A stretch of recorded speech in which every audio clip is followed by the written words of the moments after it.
இந்த மாதம் நீங்கள் டீச்சர் படிச்சிட்டிங்களா புக்கெல்லாம்? நீங்கள் எங்கே இருக்கீங்க? சேத்பட்டா? சரி, நீங்கள் டீச்சர் வாங்க போகிறீங்களா? புக்கெல்லாம் வாங்கிட்டீங்களா?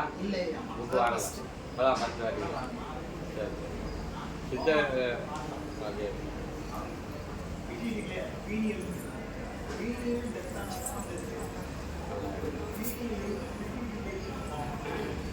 அம்மாவுக்கு சொன்னீங்களா? அம்மா சொன்னாங்களா டீச்சர் வாங்க போனான்ற சொல்லியிருக்காங்களா?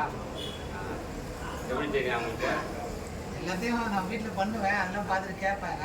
சரி, இது இப்படி கடவுள் இதுனா இப்படி தான் போவோம் ஓரளவுக்கு சொல்லியிருக்கீங்க. சரி, சைவமாக இருக்கீங்களாம்மா நீங்கள்? அவங்க அசைவம் சாப்பிடுவாங்க, நான் சாப்பிடுவேன். சைவமாக இருப்பீங்களா? எப்போ எவ்வளோ நாளாக இருக்கீங்க? இனிமேல் இருக்கிறேன்றீங்களா? புக்கு தரேம்மா, ஒரு செட்டு புக்கு தரேன், அதை வாங்கிட்டு போய் படிங்க 2 பேரும். படிச்சுட்டு அடுத்த மாதம் பௌர்ணமி இங்கே இல்லை, நாங்கள் சாமிக்கு வந்து விழா பண்ணாரோம், பிறந்த நாள் விழா, அதனால் அங்கே போயிடுவோம். நீங்கள் அதுக்கு அடுத்த மாதம் வாங்க, சரிங்களா? படிச்சுட்டு வாங்க, படிச்சுட்டு வாங்க. அது அந்த ரூல்ஸ் படி நம்ம வந்து கடைப்பிடிக்கணும். ஒரு 12 பொருளை வந்து நாங்கள் உங்கள்கிட்ட சத்தியம் வாங்கிட்டு அந்த டீச்சர் கொடுப்போம். நீங்கள் அதை ரெண்டாவது நீங்கள் அதை பயன்படுத்தக்கூடாது, சரிங்களா? அதை வித்தியை வாங்கி நம்ம என்ன கொடுக்குறோமோ அதை பயிற்சி பண்ணணும். ஒரு நாளைக்கு வந்து 4 தடவை பண்ணணும், அந்த பயிற்சி பண்ணணும். மற்ற நேரத்தில் நீங்கள் என்ன வேலை செய்யும் போதும் நீங்கள் பாட்டில் அந்த வேலை செஞ்சீங்கன்னா அந்த பயிற்சியை பண்ணிக்கிட்டே இருக்கலாம், எந்த தடையும் இருக்காது. நீங்கள் பாட்டில் ரெகுலராக எப்போ எந்த வேலை செய்யும்போது அந்த வேலை செஞ்சீங்களே இந்த பயிற்சியை நீங்கள் பண்ணிக்கிட்டே இருக்கலாம், சரிங்களா? ரொம்ப ஈஸியான ஒரு வேலை. என்ன வேலைன்னா அது மோட்சத்துக்கு உண்டான வேலை, அதுதான் பிழைக்கிற வேலை, சரிங்களா? நம்ம இப்போ எல்லாம் காலையில் எழுந்தோன்னே அவங்கவுங்க ஒரு தொழிலுக்காக போயிடுவாங்க. ஏன்னா பிழைக்கணும், வயிறு வந்து சாப்பாட்டுக்கு பிழைக்கணுன்றதுனால போயிடுவான். ஆனால் அதுக்காக வேண்டியே எல்லாமே செய்கிறாங்க. ஆனால் இந்த உலகத்தில் அவங்களாம் பிழைக்கிறாங்களான்னா இல்லை, செத்துடுறாங்க இல்லையா?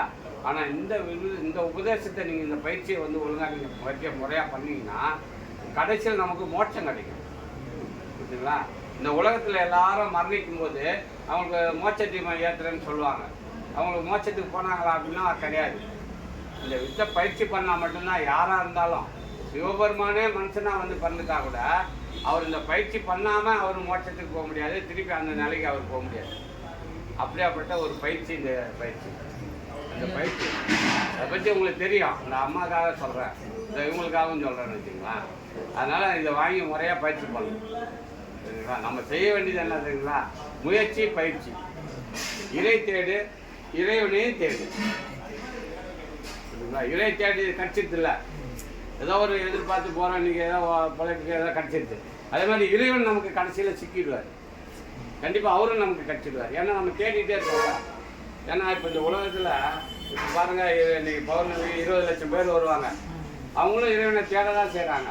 ஆனால் தேடுதல் தவறாக இருக்குது, புரியுதுங்களா? அது தேடுதலை இப்போ நீங்கள் வந்திருக்கீங்க, 20 லட்சம் பேரில் நீங்கள் 2 பேர் வந்துருக்கீங்க, 2 பேர் வந்துருக்காங்க. இதுதான் பெரிய விஷயம், இதுதான் உண்மையான தேடுதல். இந்த தேடுதெல்லாம் வெளியில் தேடக்கூடாது, நமக்குள்ளே தேடக்கூடாது. இறைவன் நமக்குள்ளே ஒழிஞ்சிருக்காரு, அவர் எங்கே தேடினாலும் கண்டுபிடிக்க முடியாது,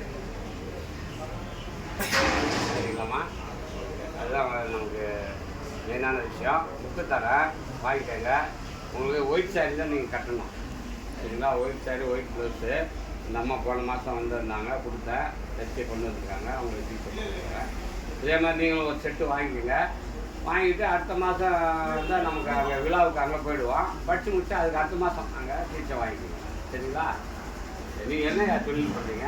நான் டிரைவராக இருக்கீங்களா? சொன்னீங்களா? இருக்குங்க, ஒரு நாள் கால் பண்ணி கேட்டிருந்தேன், என்னால் வர முடியல. சரி, இந்த இதுக்கு அதுக்கு